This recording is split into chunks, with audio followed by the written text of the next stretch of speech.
একজন পিতা তার সন্তানকে 4টি উপদেশ দিয়েছেন, যেগুলো আল্লাহ তাআলার কাছে এতটাই ভালো লেগেছে যে আল্লাহ তাআলা সেই উপদেশগুলো পবিত্র কোরআনে দিয়েছেন। তো আমি আপনাদেরকে আজকে সেই পিতা পুত্রের সুন্দর একটি ঘটনা শোনাবো। মনোযোগ সহকারে আমাদের ভিডিওটি শেষ পর্যন্ত দেখুন। আর আপনি যদি আমাদের চ্যানেলে নতুন হয়ে থাকেন তাহলে অবশ্যই চ্যানেলটি সাবস্ক্রাইব করে পাশেই থাকবেন। আপনারা অনেকেই জানেন যে লোকমান হাকিম একজন ওলি ছিলেন। তিনি কিন্তু নবী ছিলেন না। তারপরও পবিত্র কোরআনে তার নামে একটি সূরা রয়েছে, যেই সূরাটির নাম সূরাতুল লোকমান। সূরা লোকমানের 17 নম্বর আয়াতে আল্লাহ তাআলা বলেন, লোকমান হাকিম তার সন্তানকে বলে যে, হে আমার ছেলে, তুমি নামাজ কায়েম করো, সৎ কাজের আদেশ করো এবং অসৎ কাজ থেকে বিরত থাকো, এবং তোমার ওপর যা আপতিত হয় তাতে তুমি ধৈর্য ধারণ করো। নিশ্চয় এটি দৃঢ় সংকল্পের কাজের অন্তর্ভুক্ত। একবার লোকমান হাকিম তার সন্তানকে বিভিন্ন বিষয়ে ওসিয়ত করছিলেন। হঠাৎ লোকমান হাকিম তার সন্তানকে বলেন, হে আমার ছেলে, দুনিয়াতে কেউ পরিপূর্ণভাবে সুখী নয়।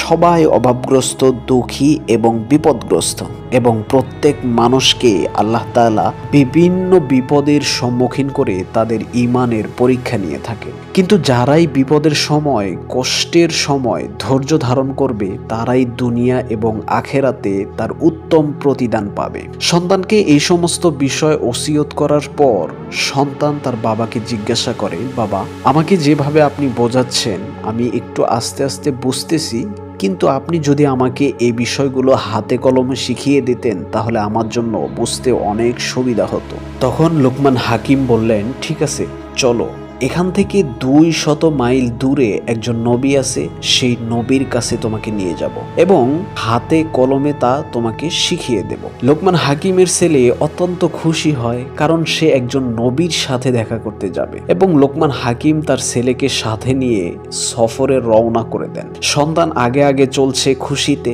পিতা পিছনে পিছনে হাঁটছে। অনেক সময় অতিবাহিত হওয়ার পর তারা মরুভূমিতে পৌঁছে যায়, এবং মরুভূমিতে হাঁটার সময় হঠাৎ একটি মৃত প্রাণীর হাড় লোকমান হাকিমের ছেলের পায়ে ঢুকে পড়ে এবং সে মারাত্মকভাবে আহত হয়। যেহেতু লোকমান হাকিম সন্তানকে সাথে নিয়ে এ অবস্থায় মরুভূমিতে হাঁটতে পারছিলেন না, তাই তিনি সেখানে তাঁবু টানান এবং সেখানে যে কোনো একটি আগন্তুক কাফেলার অপেক্ষা করতে থাকেন। কিন্তু সেখানে কোনো কাফেলা দেখতে পেলেন না। দুঃখজনকভাবে লোকমান হাকিমের ছেলের পায়ের ক্ষত জায়গায় পচন ধরে গেছে এবং সেটা আস্তে আস্তে বড় হচ্ছে। লোকমান হাকিম একসময় অনেক চেষ্টার পরও যখন কোনো রাস্তা পেলেন না, আশেপাশে কোনো এলাকা পেলেন না, গ্রাম পেলেন না, কোনো মানুষ পেলেন না, তখন আল্লাহ তাআলার কাছে দোয়া করতে লাগলেন। এক সময় তিনি কান্না করতে করতে রবের সেজদায় পড়ে গেলেন এবং আল্লাহ তাআলার কাছে দোয়া করলেন। এদিকে একজন ফেরেশতা তাঁবুতে ঢুকে লোকমান হাকিমের ছেলেকে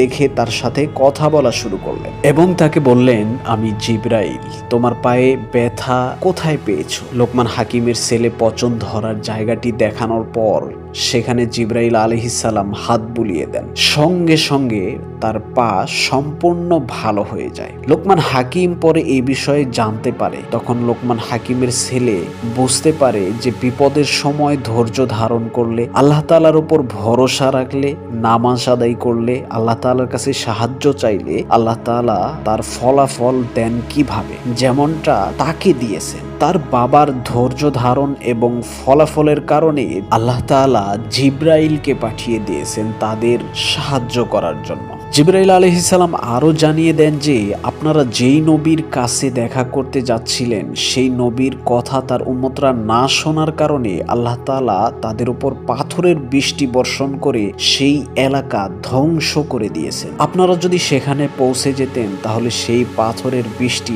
আপনাদের উপরও হতো, কারণ যে জায়গায় গজব আসে সেখানে সবার উপরে একসাথে গজব আসে। তাই আপনারা শুকরিয়া আদায় করুন, আল্লাহ তাআলা আপনার ছেলের ছোট্ট একটি বিপদ দিয়ে অনেক বড় বিপদ থেকে আপনাদেরকে হেফাজত করেছেন। তো বন্ধুরা, বুঝতেই পারলেন আল্লাহ তাআলা সে লোকমান হাকিমের উপদেশটা এত পছন্দ করেছেন যে সেগুলো আল্লাহ তাআলা পবিত্র কোরআনে সংরক্ষণ করে দিয়েছেন পরবর্তী প্রজন্মকে, শেষ নবীর উম্মতদেরকে শিক্ষা দেওয়ার জন্য। আল্লাহ তাআলা আমাদের সব সময়, আমাদের বিপদের সময় ধৈর্য ধারণ করার তৌফিক দান করুন।